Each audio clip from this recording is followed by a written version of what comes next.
On side of the traders, we organized several proposals because we thought that if our comrades can honor them, they can save the business community.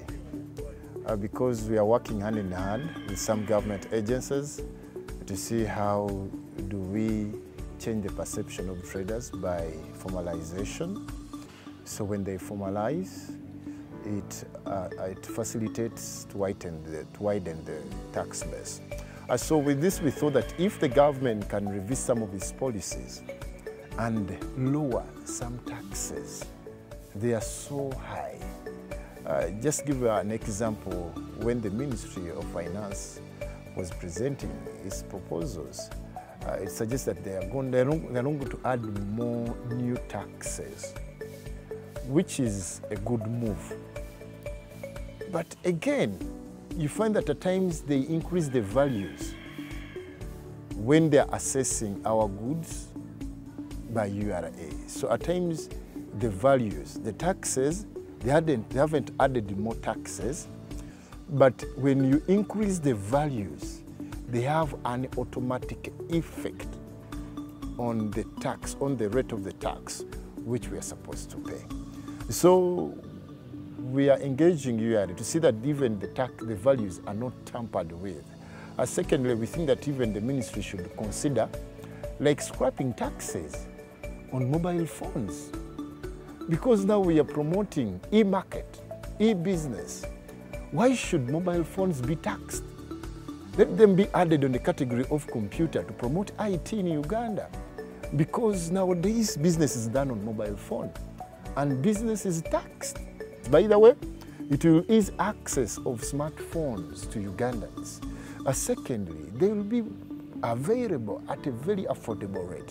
So one of the proposals was that. And then also we are suggesting that can the ministry also consider the issue of rent taxes. You find that when the rent taxes are so high, it means that our traders who rent these shops, they are going to be costly. But when the shops are fair, the prices for the rent are fair, it can facilitate our business recovery. The fact is, we are badly hit by the restrictions of COVID-19. So we think that if the government can have special consideration for that, it can save the business community. But the moment is that when our pockets are dry, are broke, then even the purchasing power is affected. So even our investors, they don't benefit. So our proposal is, can we have a fair tax regime whereby even our traders won't think about smuggling? Because if the taxes are affordable, why should I smuggle? Then I'll comply and more numbers of Ugandans will be paying taxes. But you cannot believe that now people even fear to formalize, to register their businesses. We robbed for a recovery fund, where a trader tells you, my friend, Chair, if I register my business, here is going to be on my door knocking.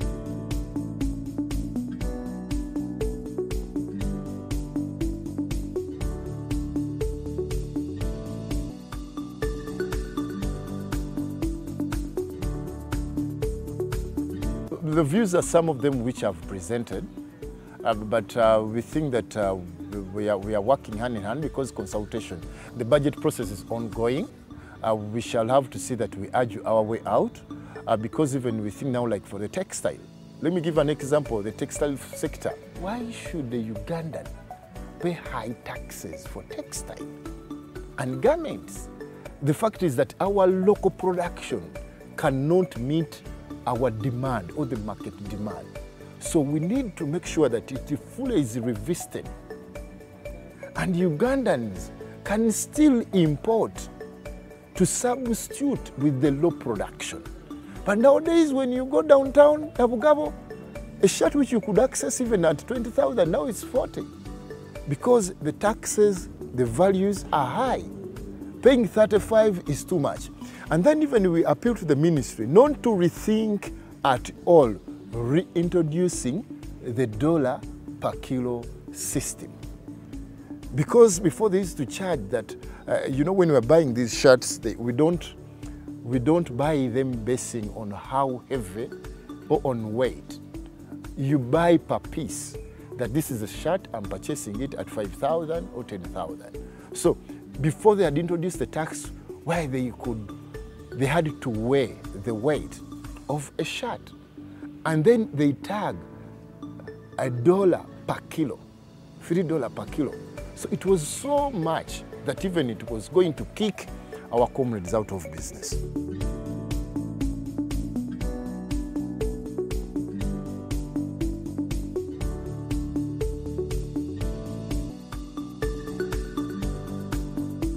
For Uganda's growing debt, for us also we are worried.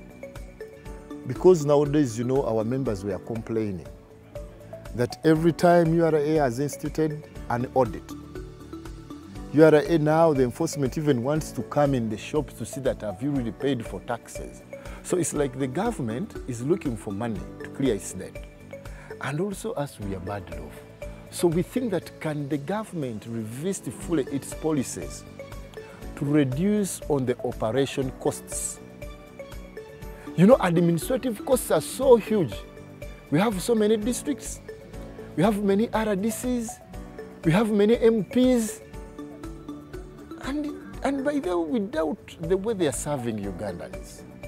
So if the government can revisit its administrative structure, merge these duplicated agencies, reduce on the number of MPs, reduce on the number of RDCs, the districts, the government can move on.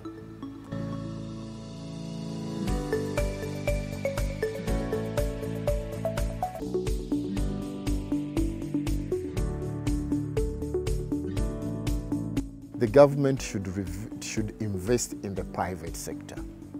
The government is investing heavily in promoting Ugandan with the foreign investors and then handling all the economy to foreigners. But we need to see how do we invest in our local investors. Just imagine all the banks almost are foreign owned. Now most of the industries, yes, the industries are good, but when you revisit and find out, when you make research, how many industries are being owned by Ugandans, they are very few. So it's not like that we don't want, but there should be a very highly researched strategy of enabling Ugandans into local manufacturing, into cottage industry, process by process. You can develop a cottage industry into a bigger industry. So with this, the government should allocate enough funds in the Uganda Development Bank. And even it has to revisit unfair requirements. There are so many requirements to access that fund. And even they should strengthen their collaboration with commercial banks to see that even commercial banks can facilitate long-term investments. And even they lower the interest rate.